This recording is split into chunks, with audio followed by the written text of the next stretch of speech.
After result తర్వాత ఇంతోడు అంతోడు పెద్దోడు చిన్నోడు అందరూ కూడా ఈరోజు కేసీఆర్కి కేటీఆర్కి హరీష్ రావుకి ఉచిత సలహాలు ఇస్తున్నారు. అందుకే నేను అన్నాను వెర్రి వెంగళప్పల ఉచిత సలహాలు. ఇవాళ ముఖ్యమంత్రి రేవంత్ రెడ్డి చెప్తాడు ఆయనకు అహంకారం ఎక్కువ, ఈయనకు అసూయ ఎక్కువ, ఈయన ఏం నేర్చుకోవాలి గుణపాఠము, ఆయన ఏమి నేర్చుకోవాలని చెప్తారు. ఎస్, బాగుంది, నేర్చుకోవాలేమో మరి మీరు చెప్తున్నట్టుగా. మరి గతం కూడా ఒక్కసారి గుర్తు చేసుకుంటే, నేను 2018కి ముందు వచ్చిన బై ఎలక్షన్ల 2 కూడా నేను మాట్లాడను. ఈయన చేరిన తర్వాత 5 బై ఎలక్షన్స్లు వచ్చినాయి. ఈ 5 బై ఎలక్షన్లలో మరి కాంగ్రెస్ పార్టీ ఏం గుణపాఠం నేర్చుకుంది? అప్పుడు కనీసం అది చెప్పాల్సి ఉంటుంది. ఓహో, మేము అప్పుడు ఈ 5 బై ఎలక్షన్లో మేము ఘోరంగా ఓడిపోయినాము, 2-3 చోట్ల అయితే మాకు డిపాజిటే దిక్కు లేదు, కానీ మేము ఈ లెసన్స్ నేర్చుకున్నాము, మేము అందుకే అధికారంలోకి వచ్చినామని 2 పాయింట్స్ నేను ప్రెస్ మీట్లో చెప్పుంటే బాగుండేది కదా. దాని తర్వాత జిహెచ్ఎంసీ ఎలక్షన్స్లో అప్పుడు బీజేపీకి 44 వచ్చుంటే మాకు కేవలం 2 అంటే 2 కార్పొరేట్ సీట్లు మాత్రమే వచ్చినాయి. దట్టు మళ్ళీ ఆనాడు ఇవాళ ఉన్న ముఖ్యమంత్రి రేవంత్ రెడ్డి ఆ రోజు మల్కాజ్గిరి పార్లమెంటు ఆయన సభ్యుడు. ఎన్ని కొట్టుకొచ్చారు సీట్లు? మరి అది కూడా చెప్పుంటే బాగుండేది. అదొక్కటే కాదు, సరే వీళ్ళది కూడా పక్కన పెడదామా. ఇక పొలిటికల్ అనలిస్టులు కావచ్చు, వాళ్ళు కావచ్చు, వీళ్ళు కావచ్చు, అంటే ఒక చోట గెలిపేదన్న వస్తేనేమో డైరెక్ట్గా అసలు మామూలుగా ఉండదు, గ్రాఫ్ ఆకాశానికి ఎత్తేస్తారు. కానీ పడిపోతే ఇక అప్పటికప్పుడు అసలు వీళ్ళు నేర్చుకోవాలి, వీళ్ళు కోటరీ మార్చుకోవాలి. లేకపోతే ఎందుకంటే అది మనం ఏపీలో కూడా చూస్తున్నాం. జగన్మోహన్ రెడ్డికి 151 సీట్లు వస్తే అసలు వీరుడు ధీరుడు శివుడు ఆయన అసలు అట్లా ఇట్లా అని పొగిడేసిరు. అది కాస్త 11కు పడిపోయేసరికి ఇక అది ఈవీఎంల వల్ల గెలిచి రావాలి, లేకపోతే ఎట్లా గెలిచిరో మొత్తానికి తెలియదు. కానీ 164 సీట్ల గురించి నేను ఎప్పుడు చెప్పట్లే. కానీ దాని తర్వాత ఆయనకు ఉచిత సలహాలు. ఓటమి అయ్యిందంటే చాలు ప్రతి ఒక్కరు ఉచిత సలహాలు ఇస్తుంటారు. ఏమి వీళ్ళు ఉద్యమంలో ఉన్నప్పుడు రాజీనామాలు చేసిర్రు, పోటీలు చేసిర్రు, గెలిచిర్రు. దాని తర్వాత 10 ఏళ్ళ తర్వాత 7 బై ఎలక్షన్స్లు ఎదుర్కొన్నారు, 2 జనరల్ ఎలక్షన్స్లు ఎదుర్కొన్నారు, దాని తర్వాత ఎంపీ ఎలక్షన్స్ ఎదుర్కొన్నారు. ఇన్నిట్లలో వాళ్ళకి తెలియదా నిజంగా పోల్ మేనేజ్మెంట్ ఎట్లా చేయాలో తెలియదా? ఇవాళ కేటీఆర్కి అసలు పోల్ మేనేజ్మెంట్ చేయడం రాలేదంటారు. నిజంగా నేను కూడా ఒప్పుకుంటా, కేటీఆర్కి పోల్ మేనేజ్మెంట్ చేయడం రాలేదు. ఏ టైప్ ఆఫ్ పోల్ మేనేజ్మెంటు ఈ జూబ్లీ హిల్స్లో చేసిన లాంటి పోల్ మేనేజ్మెంట్ చేయడం రాలా. ఎందుకంటే పోలింగ్ జరుగుతుంటే ఇళ్ళలకు పోయి పైసలు వంచుడు, అది కూడా మంత్రులు ఎంపీలు పోయి పైసలు వంచుడు, పోలింగ్ అవుతుంటే చీరలు వంచుడు, పోలింగ్ అవుతుంటే మిక్సీలు వంచుడు. ఇక మరీ దారుణమైన విషయం ఏందనంటే దొంగ ఓట్లు వేయించుకున్నాడు. బాజాప్తా కనపడుతుంటే మీడియా కవరేజ్ చేస్తుంది, మీడియా ఉన్నారు, పోలీసులు అడ్డంగా సహకరిస్తున్నారు. సరే, పోల్ మేనేజ్మెంట్కి ఒక కొత్త అర్థం చెప్పారు అనుకుంటున్నా. పోల్ మేనేజ్మెంట్ అంటే మాకు తెలిసి అయితే మరి అందరినీ కూడా ఓటింగ్కి తీసుకురావడం, ఇంటింటికి వెళ్ళి ఓటింగ్ వరకు తీసుకొచ్చి వాళ్ళు ఓట్లు వేయించుకోవడం అంటారు. కానీ ఈ రకంగా దొంగ ఓట్లు వేయించుకోవడం అనే పోల్ మేనేజ్మెంట్ అంటే నేనైతే కేటీఆర్కి తెలియదనే అనుకుంటా. మరి ఈరోజు అదే చెప్తారు ప్రతి ఒక్కరు మీడియాలో, ఎవరు ఏ వేదికల మీద కూర్చున్నా. ఇక సోషల్ మీడియాలో కూడా అదే మరీ ఘోరంగా, వాళ్ళైతే మరీ వెర్రి వెంగళప్పల్లాగా తయారయ్యారు. అసలు ఇక కేటీఆర్ తోక ముడిసేసేయాలా, తట్టాబుట్ట సర్దుకోవాలా, కారు షెడ్డుకోయింది, కారు షెడ్డుకు పంపించినాం, దాన్ని ఏఐ వీడియోలు చేసేసి సునకానందం పొందుతున్న వైనం చూస్తున్నాం. ఇన్ని ఎలక్షన్ చేసిన వాళ్ళు, ఇన్నిసార్లు గెలిచిన వాళ్ళు పదవుల్ని కూడా ఉద్యమం కోసం, తెలంగాణ ప్రత్యేక రాష్ట్రం కోసము తృణప్రాయంగా వదిలేసిన వాళ్ళకి తెలియదట. ఎందుకంటే ఈ మాట ఇలా తెలంగాణలో ప్రజలు కూడా మాట్లాడుకుంటారు, ఆశ్చర్యపోతురు, వీళ్ళేంది ఈరోజు శుద్ధు బుద్ధులు చెప్తున్నారు అనేసి. ఆఖరికి ఈరోజు బీజేపీలో ఉన్న లీడర్లు కూడా అదే మాట్లాడుతున్నారు. అసలు వీళ్ళ ఫ్రస్ట్రేషన్ ఏందని అర్థం కావట్లేదు.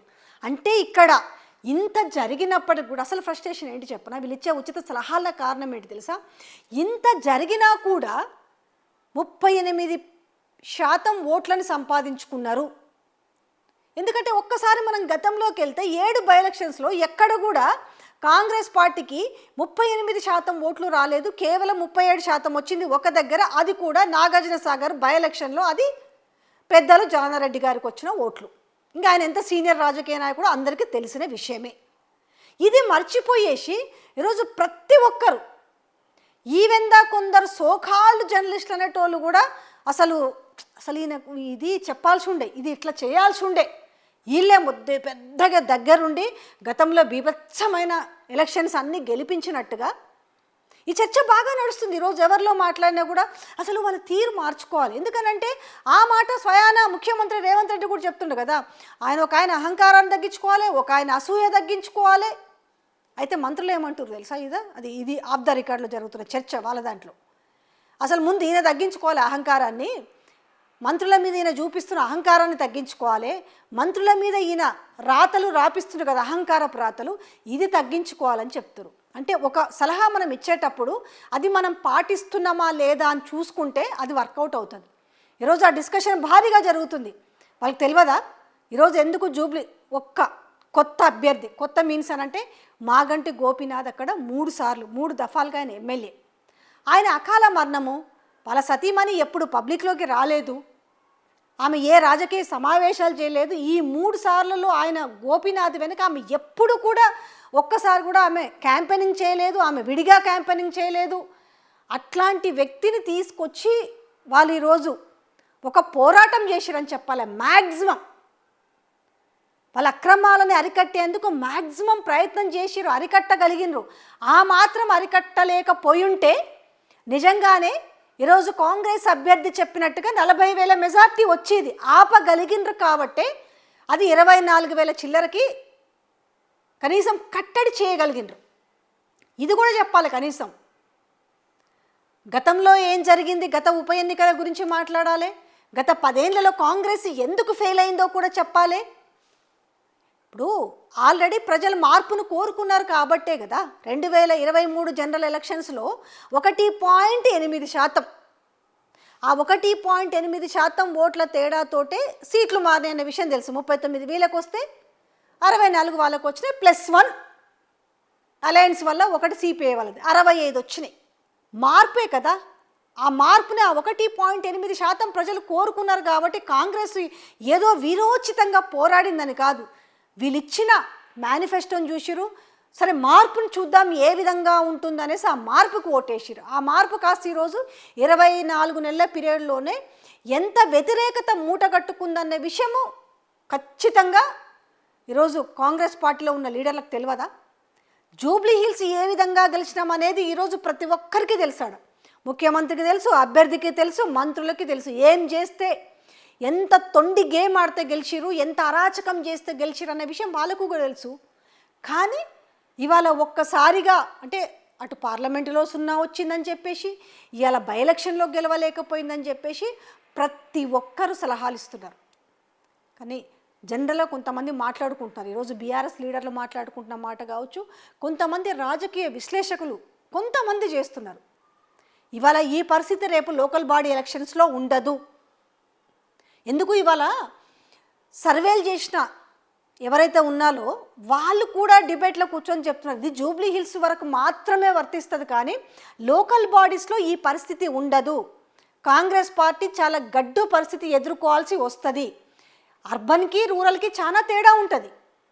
ఇప్పుడు నిన్న ఇక్కడ జరిగిన దాంట్లో కనీసం ఆ అర్బన్ పీపుల్ వచ్చి ఓటే వేయలేకపోయారు, వేసి ఉంటే పర్సంటేజ్ కూడా పెరుగుండేది. సో చాలా క్రైటీరియాస్ ఉంటాయి. కానీ ఇది మర్చిపోయి ప్రతి ఒక్కరు ఈరోజు శుద్ధి బుద్ధులు చెప్పే కార్యక్రమాన్ని మొదలుపెట్టారు.